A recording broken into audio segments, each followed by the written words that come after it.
Today we're here to honor two public servants whose acts of courage and leadership provided safety, comfort, and hope to thousands of Americans in the past of one of the country's most devastating disasters.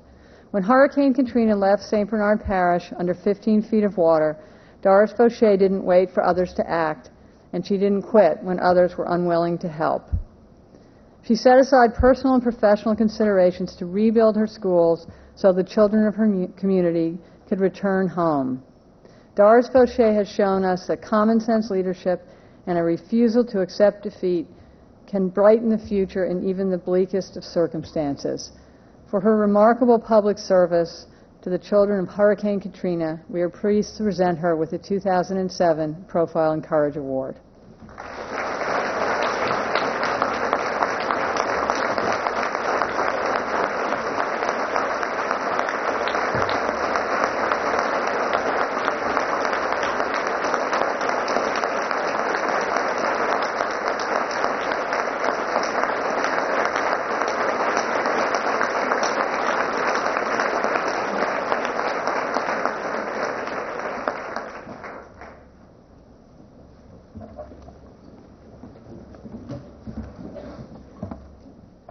Thank you, Caroline, for that very warm introduction. Caroline and Senator Kennedy, trustees of the John F. Kennedy Library Foundation, and members of the selection committee, thank you for this incredible honor. I am truly humbled and in awe of my surroundings, of this audience, and of the fact that I would ever be honored alongside such an outstanding humanitarian and statesman as Mayor Bill White of Houston. Much has been said, written, televised, and scripted, not only about the continued recovery of the St. Bernard Parish Public Schools, but about the recovery of the entire Gulf Coast area. There have been tales of the heroic, tales of the poor and suffering, tales of the forgotten and the abandoned.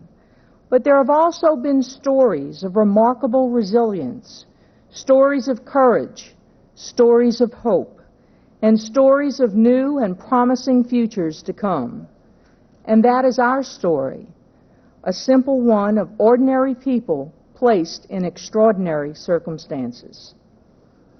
When John Kennedy, during his presidential campaign, was asked by a young boy, "How did you become a war hero?"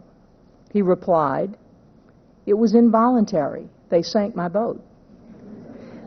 Well, I have a similar reaction. Certainly none of this was voluntary.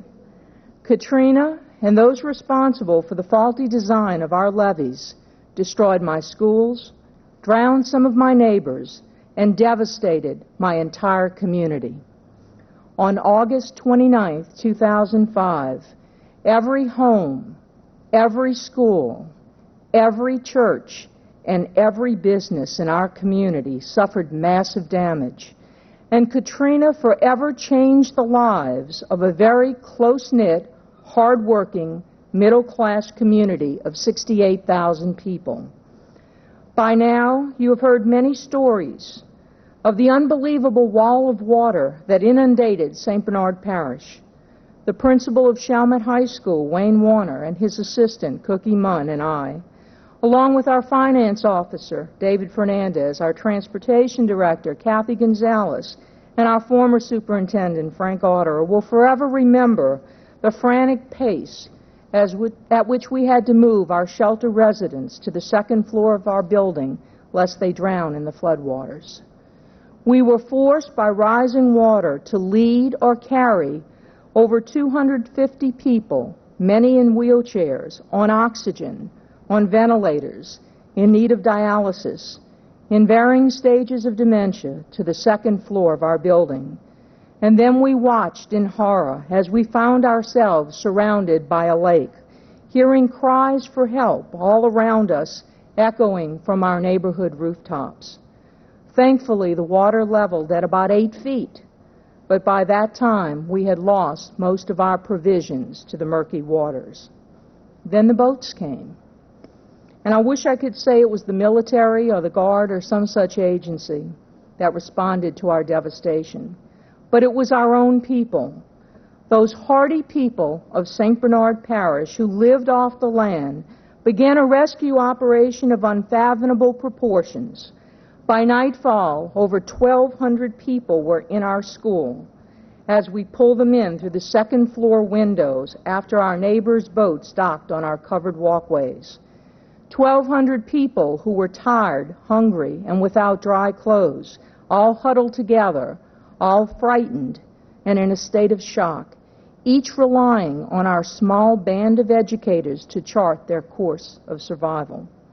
There were no riots. There were no disruptions.